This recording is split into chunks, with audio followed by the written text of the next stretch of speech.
We actually used the pandemic period to launch a whole new self-guided training platform that we call Kendra Academy, where we wanted people to be able to do this on their time, their way. It's short snippet learning. And we have found great success in that, and that people are really feeling like we are investing in their growth and development. And at the end of the day, I think that's what everybody wants from an organization. We also really leaned into improvements in our DEI strategy to make sure we are creating that sense of belonging across the organization. Welcome to the Workology podcast, a podcast for the disruptive workplace leader.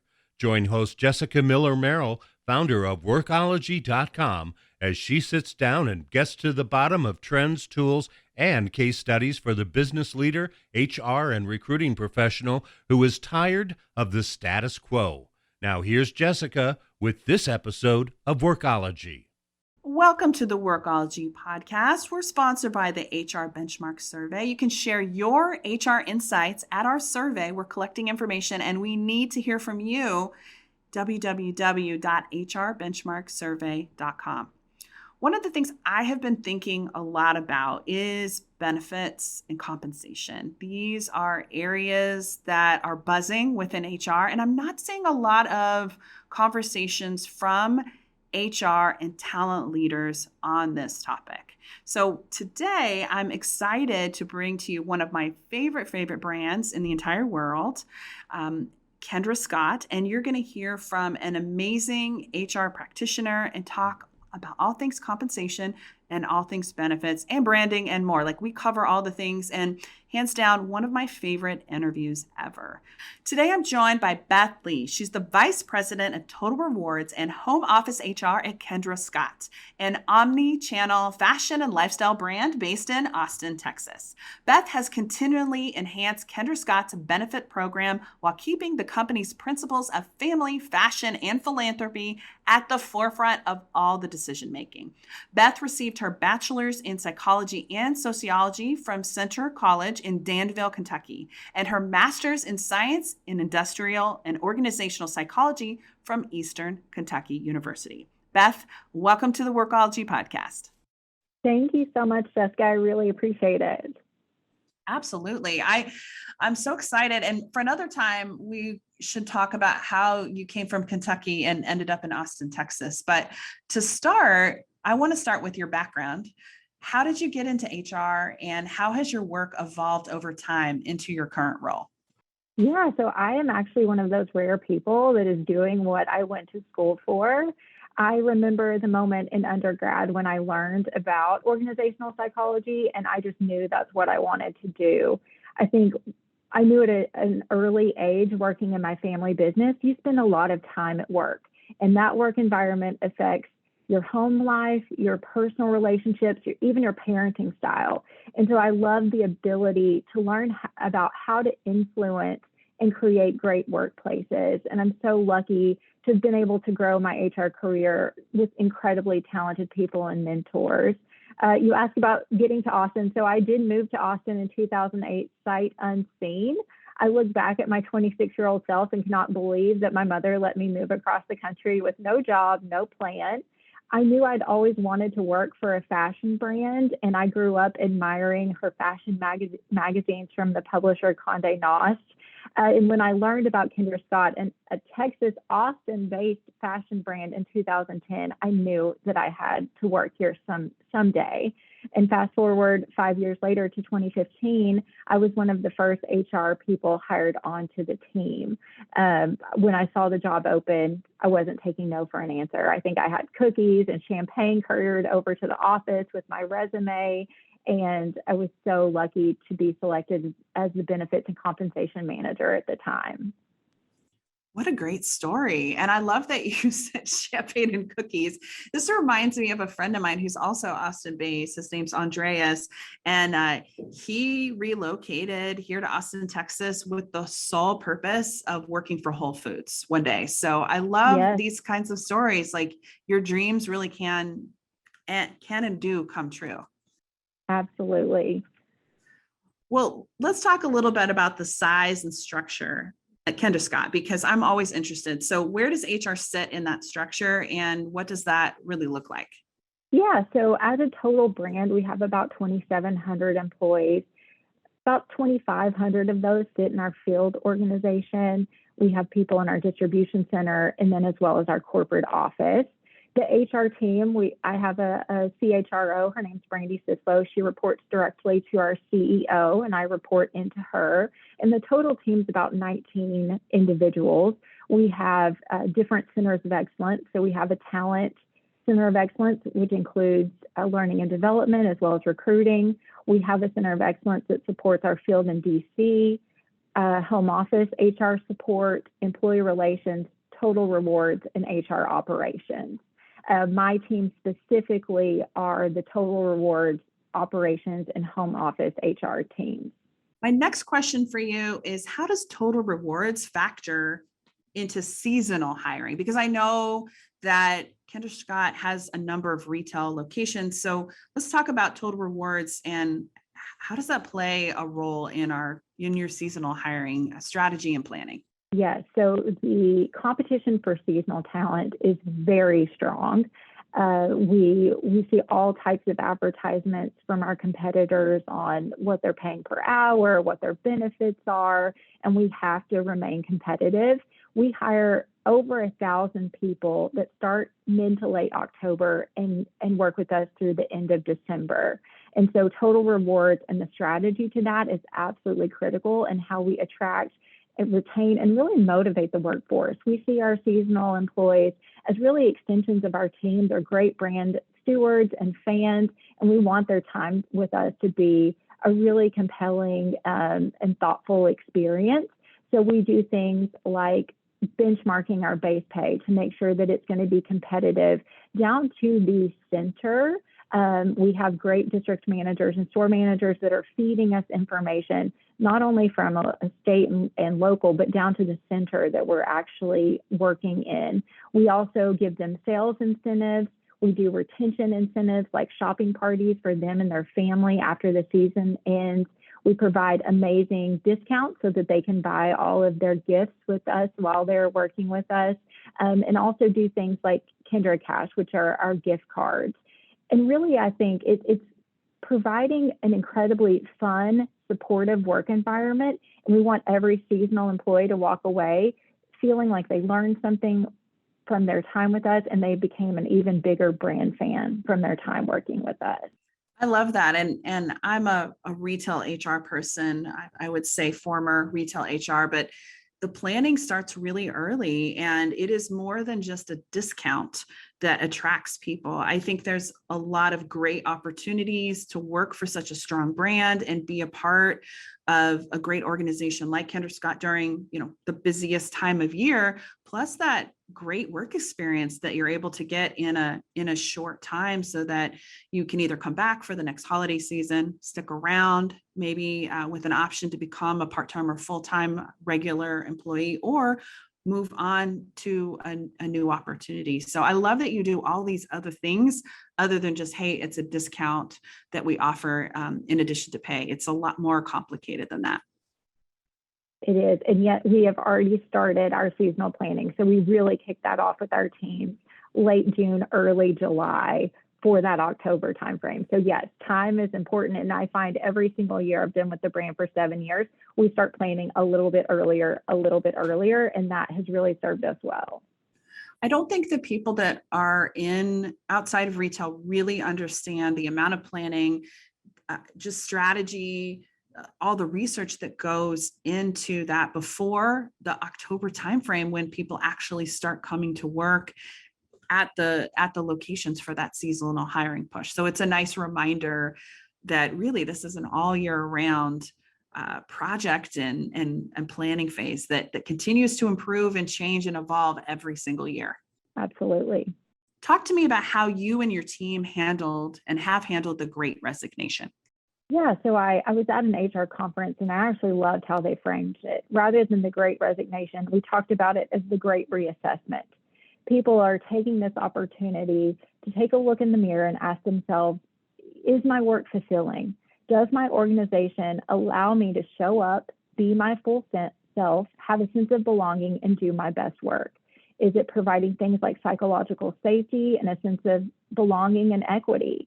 And I think we've really, really leaned into this and making sure that our leadership is fully aligned, understands what's important in our employee experience and how they are uniquely responsible for delivering that experience, making sure that there is a good information cascade, and that we are leaning into growth and development as well. We actually used the pandemic period to launch a whole new self-guided training platform that we call Kendra Academy, where we wanted people to be able to do this on their time, their way. It's short snippet learning.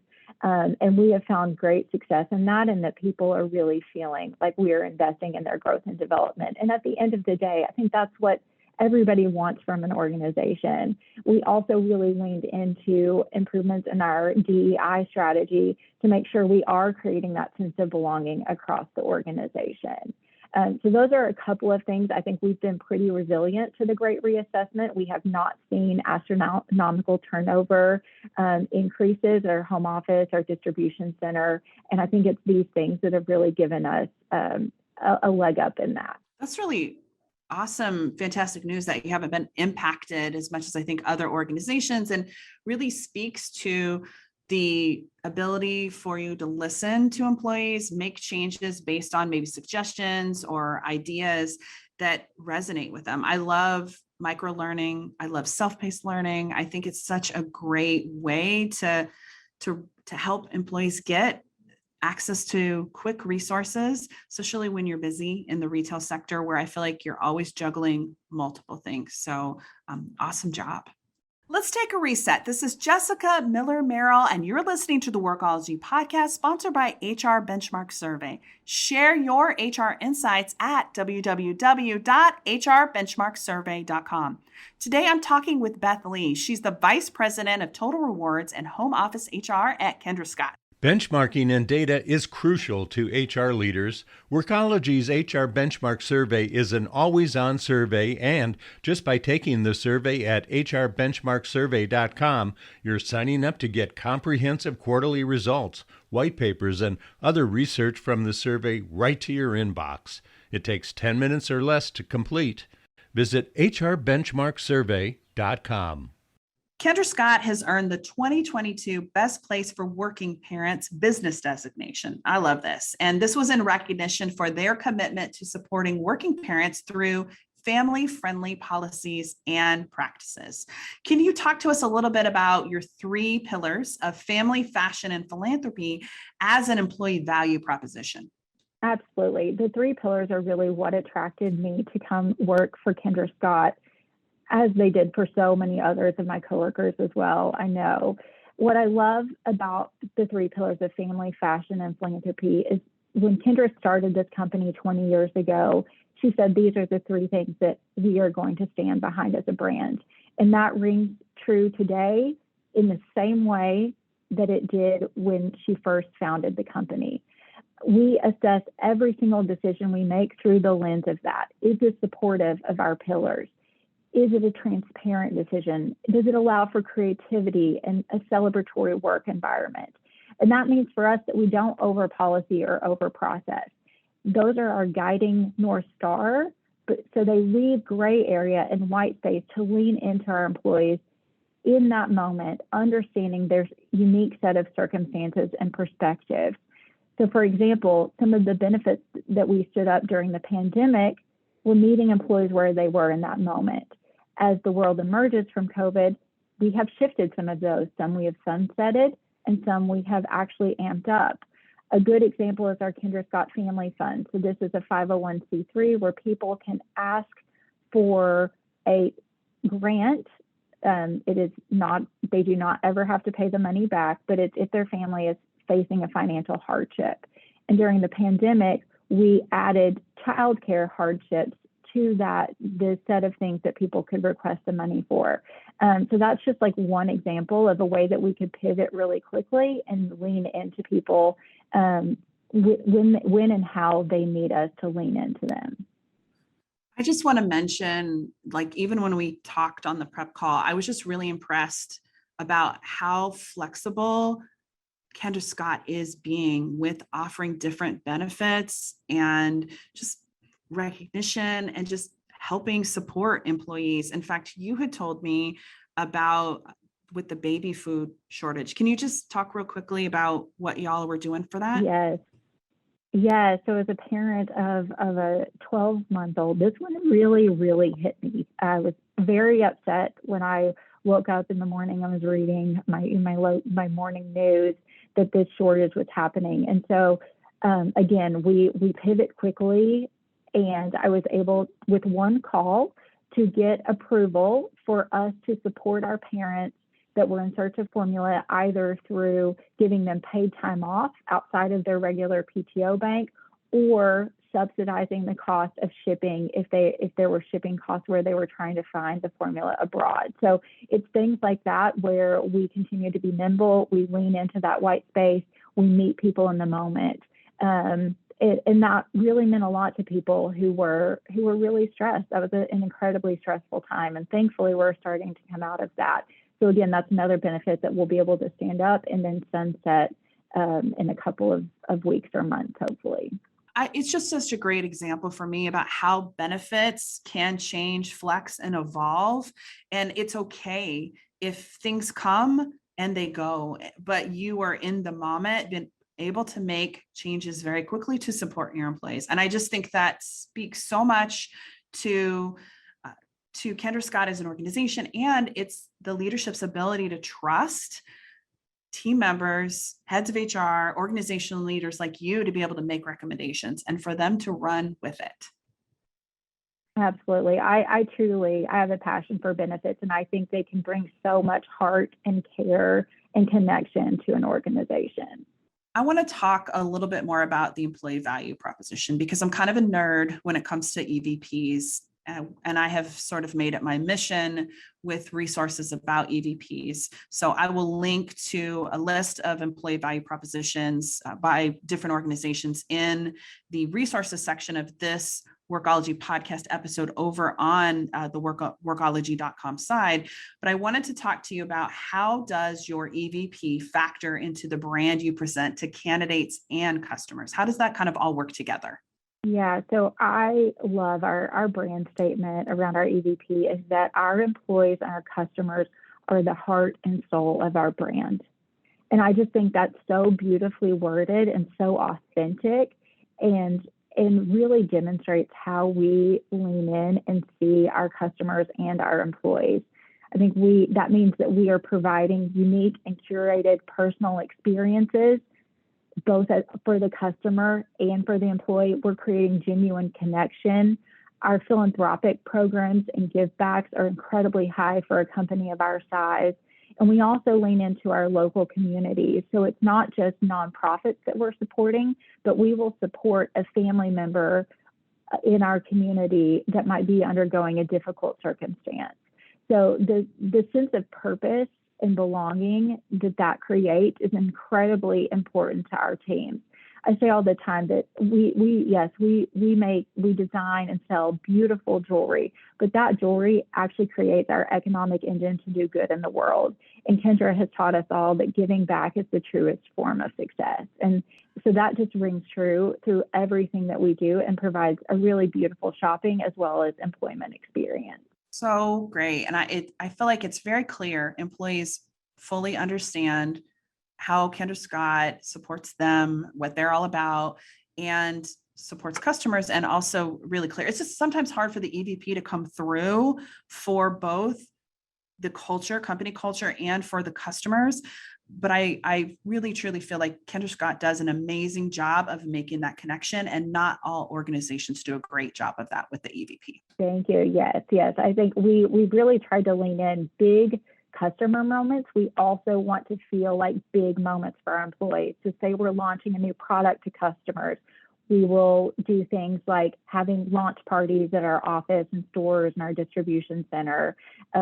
The Mother's Day holiday where we gave everyone the day off because Mother's Day is a huge day to our customers. So we wanted internal people to feel that as well, are just really good examples of how we lean into both customer and employee. One of the things that we talked about, and you've kind of mentioned it a little bit with the Mother's Day holiday, but I want to talk about culture as currency. Can you talk us through what that means and maybe talk through an example? Yeah, so I think, when you think of the currency of work, clearly base compensation, bonus, benefits, and perks come up. But really, we've learned more. There's so much more than that. Developmental opportunities is a currency. Culture is a currency. Your relationship with your managers and your coworkers is the currency. And we like to make bold statements at Kendra Scott, and we like to make sure that we are really enabling a culture where people feel like that is investing in them. As I mentioned before, it's those big brand moments, bringing them internal, bringing them external. The Mother's Day is just one good example of that, but there are things that happen constantly at the brand. We just launched engagement rings, and we actually had a party at the home office where someone was proposed to. Her now fiance chose our engagement launch to mirror his engagement to her. I set up a wedding band. It was just such a fun experience. And those cultural things are huge for us. Our Halloween is a thing of legend. Every single year, our Halloween parties get bigger and bigger, and we really lean into the fashion pillar for that one. But it really is just creating this fun environment where there's respect, there's recognition for strengths, there's camaraderie and rapport with each other. I love it. And I love that somebody proposed at the launch of your new product. I mean, that happened, and what an amazing just experience. And I mean, gosh, I just wish I was there. I bet it was just electric. It was a very fun day. I also want to talk a little bit about, we're talking about culture. One of the things that we chatted about on the prep call was just like employee engagement surveys. I feel like everyone is doing these days. It's somewhat of an easy activity that is pretty standard in HR. So I wanted to ask your opinion about this. How are you and your team approaching these employee surveys, engagement surveys, or other methods of gathering employee feedback so that you can better understand your workforce population? What does that look like for you? Yeah, so we've definitely moved away from that monster, 50, 60 question survey that you do once a year, that kind of what used to be the old SOP in HR. So really looking more at how we get quick, timely feedback. It's easy for the employee to complete. It's easy for them to engage with, and we can action on really quickly. So we know the most important things with surveys is how quickly can you give feedback? How quickly can they feel the action? The net promoter score is really important to us, leaning into that family pillar. We want to assure that everyone on our teams would recommend us as a great place to work to one of their family members or a friend.